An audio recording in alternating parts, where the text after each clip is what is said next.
already streaming.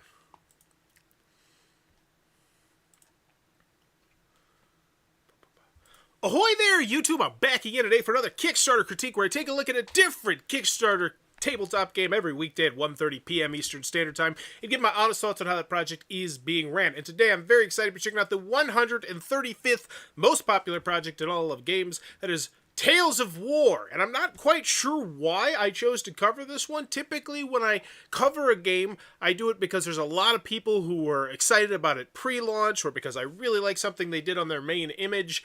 And I don't have any clue here why I'm so interested, but here it is. It's Tales of War. Raise, lead, and expand your army in this two-player competitive skill-based game of medieval fantasy. Because I created the thumbnail for this like when I was super tired at like 2 a.m. 2 weeks ago. But looking at the main image, it looks very generic. I think that's a wizard. I think those are people fighting. I can barely see from the outside here because it's just so far back. We chose to use like 70% of this. Like that's a huge chunk of that is nothing but smoke. Like, it's great you let me know it's a two-player game, but I'd love to know the player count. Or, excuse me, I'd love to know the time length. I'd love to know the mechanisms. I'd love to know a little bit more about this game than just what I see here. And it's, unfortunately, at 5,200 of 40,000, 77 backers. This one does not look like it's probably cruising towards funding, unless it just started today. It might have just started today, which I will find out in a couple minutes. But as we go into the video, I'm always thinking three things. Do I want it? Can you do it? How much is it? Let's go. The Cross of Eternity. Raven Game. The key to immortality. Two powerful kings knew of its existence. They sent 3 mighty heroes and their armies to find it. Their deeds are the subject of many tales. There's the cover. Tales of war. Okay.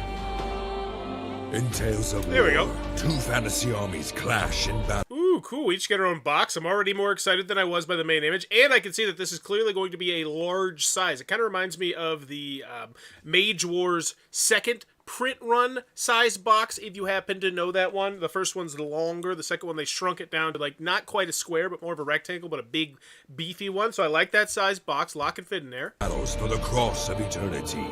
With one of the 3 heroes at your side, you will command an army of medieval troops and fantasy creatures. Combat is dynamic, diceless, and purely skill-based. Its outcome depends on your decisions and skills, not on luck. And that's where the Mage Wars vibes just kind of went out the window, because Mage Wars is all about the dice chucking. Tons of dice chucking in Mage Wars. Love me some Mage Wars, but this looks really cool as well. Each battle has a specific objective and is fought on unique terrain. Each player's army must contain one and only one catapult. Eliminate your opponent's catapult to achieve victory. Interesting. That's cool. I like that idea, and I like how they showcase that. That gets me excited about the game. You can take the high ground, set forests on fire, destroy buildings, or even freeze lakes to Music is way, way too loud here. We need to tone that down. Or you know what would fix this immediately?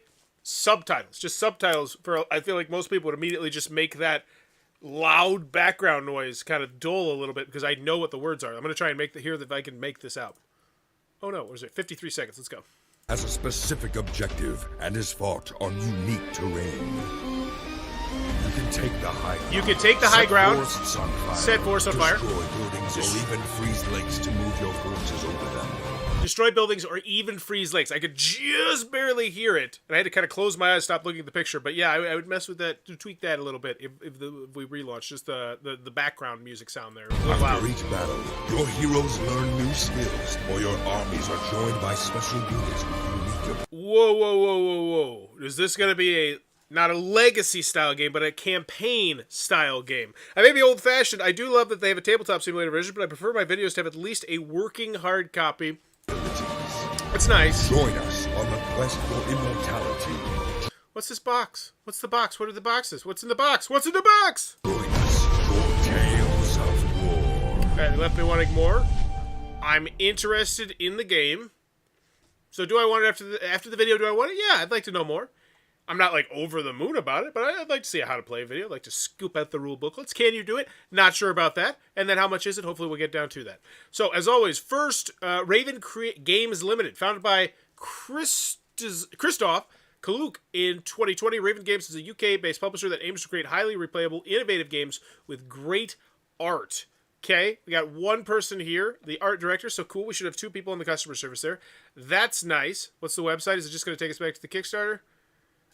Yep, it's one of those. I always see these websites, and I'm like, do these work? Like, who's going just randomly to this website? And I think this website, the fact that I see a lot of these websites, and this also looks like it has some of those physical components that you're talking about. Wow, that's a good shot. But yeah, it's so odd. And I think it really shows that Kickstarter needs a better pre-launch system. It looks like they're working on it now, which gets me really excited. So, can you do it? Don't feel comfortable with that yet. Hopefully you can convince me as we go through the story. Lead your army in the quest for the cross of eternity, the key to immortality. The Niffian were the theme. I got the theme. There's theme. 30 to 45 minutes, ages 14 plus. All right, that's not a time length. I'd like to know that. So I know this is a gamery game at ages 14 plus. It's going to be a more complex 2-player game. Lots of variability. I'm excited. Agreed, music too loud. Probably should have Bauer do a board game makeover on that trailer. Matt, good to see you. Aishi show off a pre-production of the game in the video. Yeah, I agree. I agree with that. I do think physical components are nice. They're always nice. Hard to master, but easy to learn, and insanely replayable. Tales of War is definitely one of the best 2-player tactical games I have played. Wow, that's a great quote right there. Hard to master, easy to learn. I love that. I'd like that clickable. That's from a video or their YouTube stuff or their wherever. Send it to them. So then we have the blue army box and the red army box. Okay, so now you're immediately telling me what's in the box. That excites me because that's what I wanted to know. That was the one lingering question from the video. I'd love to know the dimensions in inches as well. I know millimeters is the common way that the overwhelming majority of the world uses, but the majority of the people here, United States at least, not the majority, but the most people in a specific company. We don't have the majority on this one. So it's always nice to convert to both of them. A3 game board front. Once again, I need to know the size. Honestly, the size of the board is equally as important as the size of these tiles. So that's an odd one. Let's see. How big is the box? 137 millimeters. So that'll give me an idea. So 5 inches long. And golly, so then that one's about 1¼ inch thick, and then 900. I can't even read that. The text is really tiny. So A4 rule booklet, 26 terrain tiles. Okay, terrain bag, terrain ice tiles. Cool, good stuff. A beautiful game. So why don't I know the price though? Like if you're telling me the stuff that's in the game, why not just slap the price on there as well so I can know? I can know definitively. All right, $70 for this, $80, whatever it is, $50, $60, because this, I'm not feeling a premium price yet. I will say that. So if we're hitting me with over $100 here, I'm going to be like, whoa, pump the brakes here, hombre. I'm not getting a premium feeling game here. I'm honestly in that 40 to 70 range is where I'm expecting to pay here, based on what you've shown me so far. Elegant simplicity and depth, 1 action return, either move or perform a ranged attack, cool, evolving armies, challenges, and stake. I just want some videos. How to play. We were up and running our first game within 10 minutes of opening the box. Now that is a fantastic quote right there. Reveal the objective. The first player to fulfill the objective wins the battle. Place terrain tactically. Players place the terrain tiles to gain maximum advantage. Build and deploy your army. They come out of your box. Perform devastating charges. Release the stuff, the things. There's more theme. That's what gave me excited. Once again, I go back to that main image. I think you absolutely need to mention campaign here. 2-player, head-to-head, 30 to 45-minute campaign-driven game with evolving, your army's going to be evolving as you go. Like, that one sentence right there got me more excited than anything I've seen on this video in 13 minutes, I think. Just the idea of that game. Like, if I'm a 2-player gamer who's like, this is perfect for my situation.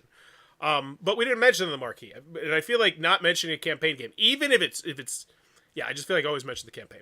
Place all your units and cards in your army box, and that's why you need the army box. I don't feel like that was clearly, I just thought it was something to store my things. Ooh, this is great. This is great. This should be the video. Why back now? Get priority shipping. Kickstarter backers will get the game first. Unlock Kickstarter exclusive war chest. Cool. Which enhance the game and its components. Direct support. By backing that you were supporting, got it. The best price. Back with the first. I still like to know that price. War chest. The first war chest contains Kickstarter exclusive paintings on all 18 objective cards. So we'll give you artwork. It's gorgeous artwork. It's nice. I don't know if that's really what I feel like most people are hoping for here, especially if you're pitching this as just like a lot of different variability with the components. But it's still nice. And showcasing the artwork, you know what? I'll give it kudos. They showcased the artwork. They convinced me it looks so dang good. War chest. So 37K upgraded objective cards will feature... Oh, so that's the one. So this is just a bigger version of that. Okay, and they really... Oh, that's disappointing. That is a gut punch right there because they had a lot planned here. Cart before the horse. Once again, unless this just launched today. If it did launch today, maybe that's why. September 9th. Nope, it launched 3 days ago. Ooh, that's rough. And then no update as well. So that is really some wind out of their sails. Don't give up. Don't give up. Relaunch. Relaunch it. You know, get the fans now. But then, because yeah, this is... Maybe only show 1. Maybe not show 9. Pledge Manager, game found, because it looks cart before horse there. United Kingdom, $12. Zone 2, that's US, 15. So I'm looking at 15 euros. I got to convert the currencies. Do I know the price yet? I still don't know the price. God dang nabbit, I cheated. I saw over here the 48-hour early bird, which is now over. But it's not over. It's still there, which is so confusing. Question: what are you looking at first when you check out Kickstarter? Artwork, mechanisms, themes, pieces, etc. I don't look at the game itself. I'm never looking at the game generally. I'm looking at the presentation of the game to the audience. I think this game actually looks really stinking cool. I would love to play this game, especially with the campaign mode. You know, I have a couple people in my mind who I think would absolutely adore playing this game. But the presentation of the game, I don't think I had to dig to get there, which I never think is a good thing. Back to this project, we're gonna ship it to you next year, Gen Con Origins timeline. That'd be great. Found in 2020. So there's a thing. Download the rule booklet. Great. A 12-minute tutorial. No, why is this buried 16-minute down here? This is the money. Player has 13 minutes, and I know it's in Tabletop Simulator, but that's still, this is fantastic. Half my having this on here. Granted, I don't like the position of it. I think this should be way higher, but knowing that I can get this game and I'm going to be able to play this game in 12 minutes, it's fantastic. And now we have some videos. Way down at the bottom, I think the positioning's a little off. Personalized armies and a handy little battle box of your very own makes getting this out to the table a snap. So once again, we're focusing on how simple the game is to get out. I think it's a good thing to focus on. Not too much, but I mean, it's a great thing to know. Really loved it. I need to play it again, in the next 5 minutes. So it has that kind of play it over and over and over style thing. Those are great to know. And once again, now we're making it clickable to the videos. Fantastic. Full playthrough. Yeah, why are these so far down? This just seems like such an odd choice to have all these delicious videos. These are great. Playthroughs, how to play, detailed tutorial and gameplay, and this is great. I will give them kudos on this. Having all this listed down here, having everything clickable, fantastic. Check out our Instagram, community, Facebook, Board Game Geek website. I would go, if we do relaunch here, I think social goals is the way to go. You got to get some more buzz around this one. Check it out on Board Game Geek. 8 people. I'll throw you one. Not that you were asking. But, yeah, I would do something social-wise. Risk and challenges. Do we have no shipping information? No, we did have the shipping information. It's just we didn't have the pledge information, which, once again, I always have as a full point grade bump down. You gotta have the prices listed on here, because if you're on iOS or mobile, you don't even see this. It's a whole extra click for me to see the price, and that's just so annoying when I don't know the price of the thing. And I'm double-checking here. Yeah, we did not talk about the price in any way, shape, or form. Okay, so 48-hour early birds. 66 backers. This one should be gone, but it's not. But now we're looking at a $78 game. And sorry, I do not get a $78 vibe out of this game. And maybe that's because they have a super low print run or something. And then we're not even talking about shipping. Because once we get down to shipping, I don't feel like... And maybe it's because you didn't tell me. How many times can I play this campaign? And maybe that's buried within some of these videos. Because if it is, it needs to be something that you unbury and you throw that on the front page, I think. So yeah, $78. I'm not. So how much is it? Rough. So where is the shipping? So now grand total, I'm looking at nearly $90 for this game, and I don't feel like I was convinced $90. I feel like the how much is it was really rough.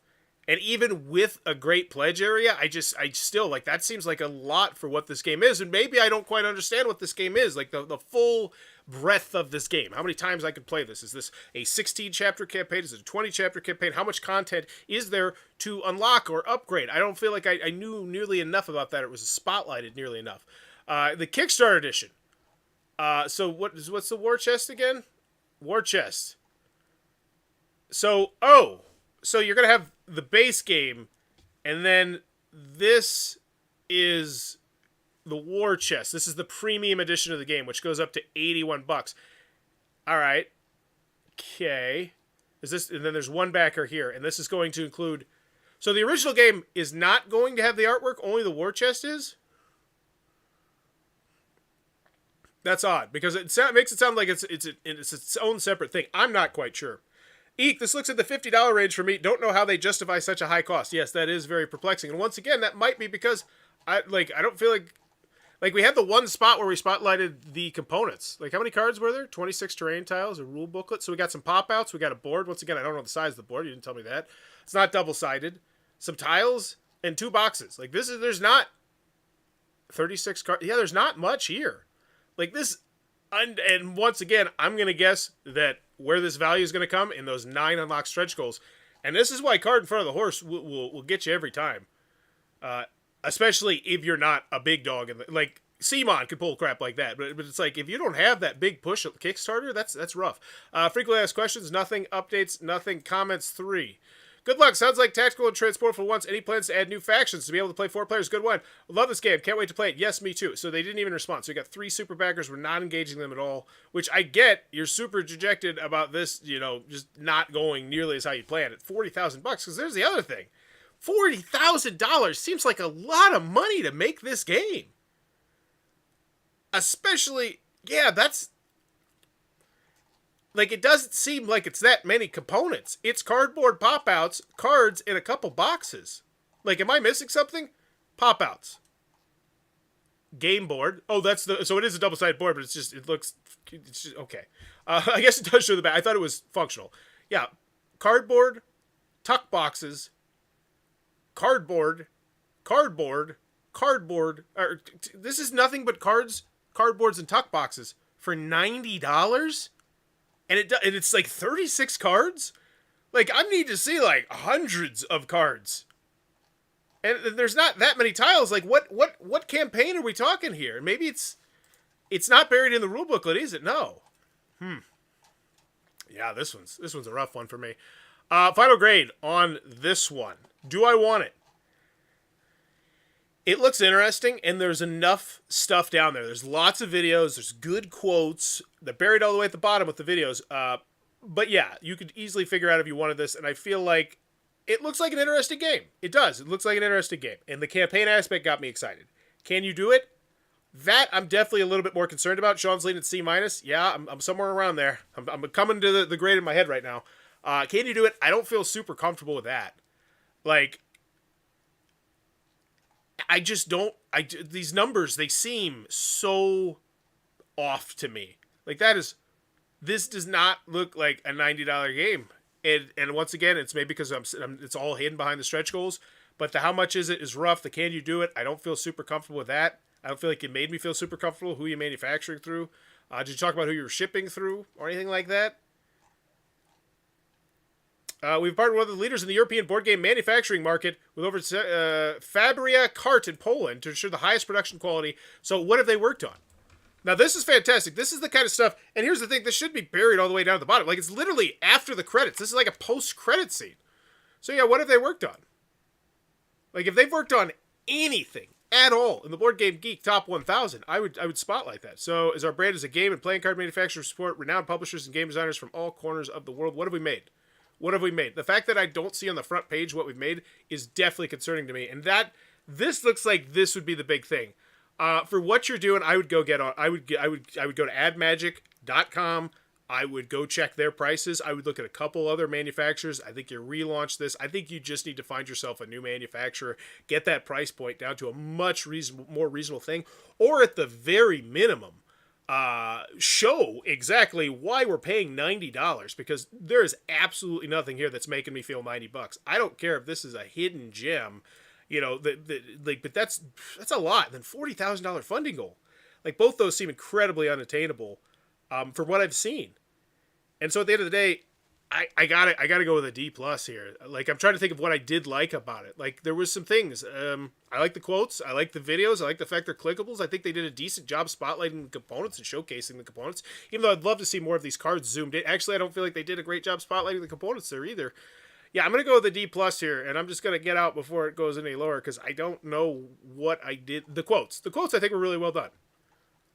But yeah, there's no pledge area at all. Yeah, just D+. I'm just getting out of here. I gotta go take my kid to the doctor. D+. Let me know in the comments below what's your final grade for Tales of War, and I'm very interested to know why the heck in my brain I was like, this is one I definitely need to check out. Maybe I thought it was more like Mage Wars. Who knows? But let me know in the comments below what's your final grade. As always, thanks for your time, YouTube.